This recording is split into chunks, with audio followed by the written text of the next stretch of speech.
The dog wouldn't stop digging.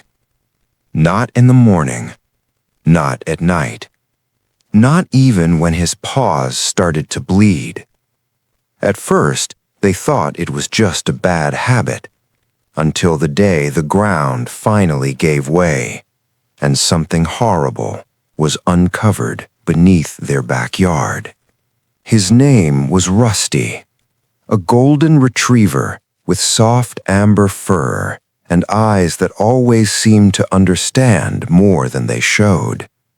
He wasn't the kind of dog that barked at strangers or chased every passing squirrel. Rusty was calm, gentle, the kind of dog that sat quietly beside you as if he could feel what you were feeling. He belonged to the Carter family. Daniel Carter, his wife Emily, and their 8-year-old daughter Lily. They had moved into the house just 3 months earlier, a quiet suburban home with a wide backyard, a wooden fence, and an old oak tree standing near the far corner. It was everything they had hoped for. A fresh start, a new chapter. The first few weeks were perfect. Lily played outside with Rusty every afternoon, her laughter echoing through the yard. Emily planted flowers along the fence. Daniel spent weekends fixing small things around the house, enjoying the kind of peace he hadn't felt in years.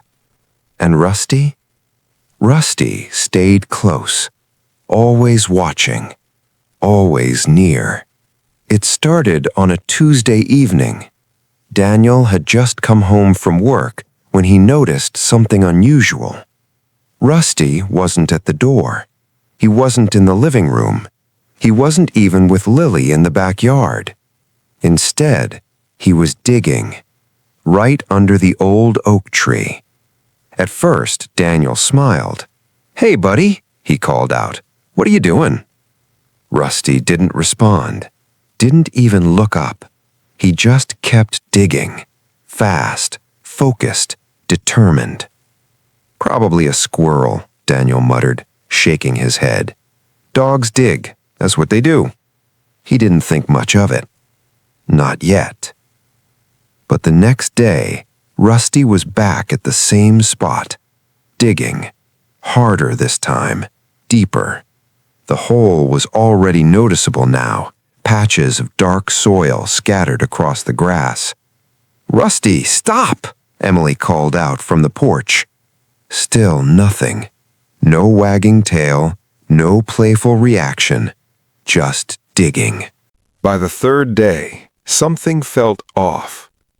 Dogs don't usually fixate like that. Not for this long. Not in the exact same spot. "Maybe he smells something," Emily suggested. "Like what?" Daniel asked. She shrugged. "Maybe something buried or dead." The word hung in the air longer than expected. Dead. That night, Daniel filled the hole, packed the dirt back in, flattened it out completely. "There," he said, brushing his hands together. "Problem solved." But the next morning, the hole was back. Bigger, deeper, and Rusty? Covered in dirt, paws muddy, breathing heavily, still digging like his life depended on it. That's when Lily noticed something. "Daddy," she said softly. Daniel looked over. "What is it?" "He's not playing," she whispered. "He looks scared."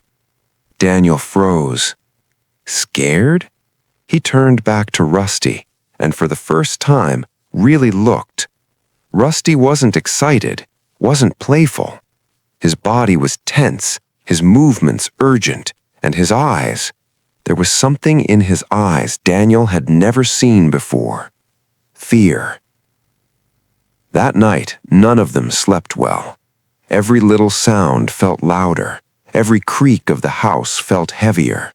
And outside, somewhere in the darkness, Rusty scratched at the ground. The next morning, Daniel made a decision. "All right," he said, "let's see what's so important." He grabbed a shovel, walked out to the tree and started digging. At first, it was nothing, just dirt, roots, rocks. But then, the shovel hit something, a dull, hollow sound. Thunk. Daniel froze. His grip tightened. Slowly, carefully, he knelt down and brushed away the dirt with his hands. And that's when he saw it. Wood. Old, rotting, buried deep. "Emily," he called, his voice sharp. She rushed outside, Lily close behind her. "What is it?" I don't know," he said, "but there's something down here." They dug together now, faster, heartbeats rising with every inch of dirt removed, until finally the shape became clear. A box, large, sealed, and buried beneath their backyard. "Call the police," Emily whispered. The officers arrived within minutes. The air shifted, heavy, serious. One of them knelt beside the box, examining it carefully.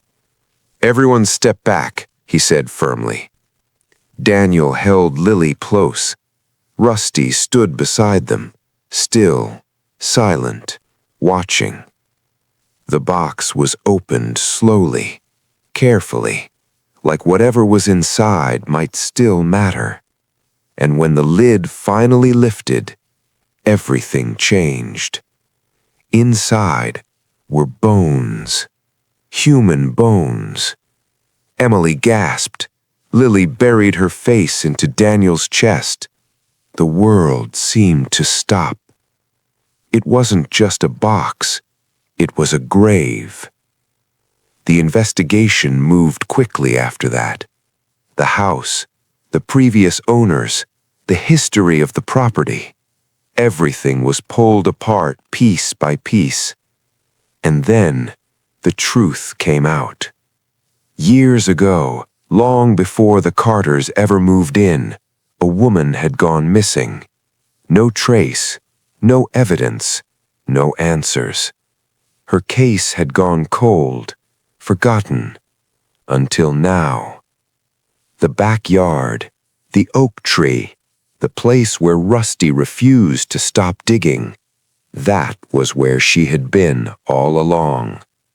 The man who lived in the house before them had buried his secret there, hidden it, covered it, and walked away.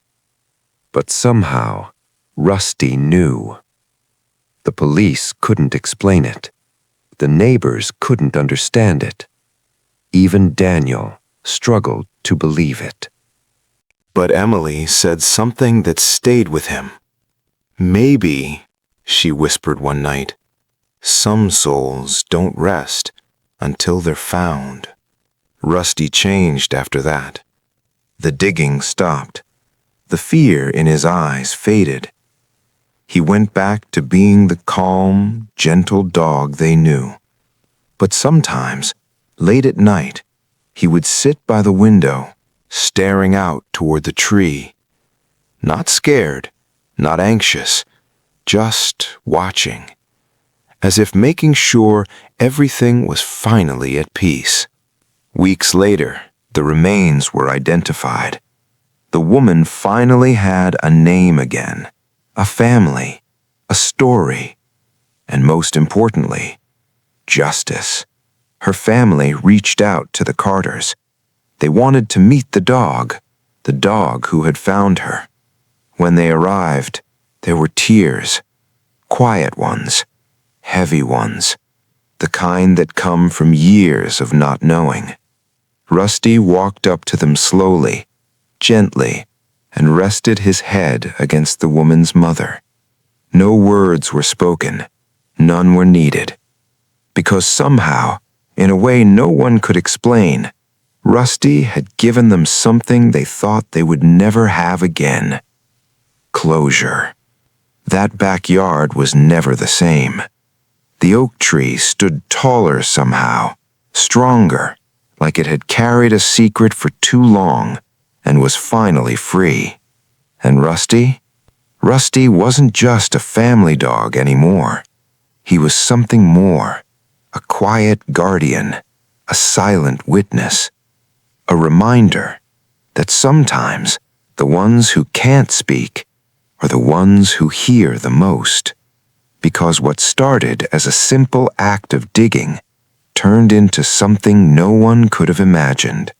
A mystery uncovered, a truth revealed, a voice finally heard. So the next time you see your dog doing something you don't understand, don't ignore it. Don't brush it off, because they might not just be digging in the dirt. They might be trying to show you something the world buried long ago. And sometimes, the most horrifying discoveries lead to the most important truths. If this story moved you, don't forget to like, share, and subscribe, because stories like this remind us that even in silence, someone is always trying to be heard. And maybe, just maybe, the next truth waiting to be uncovered is closer than you think.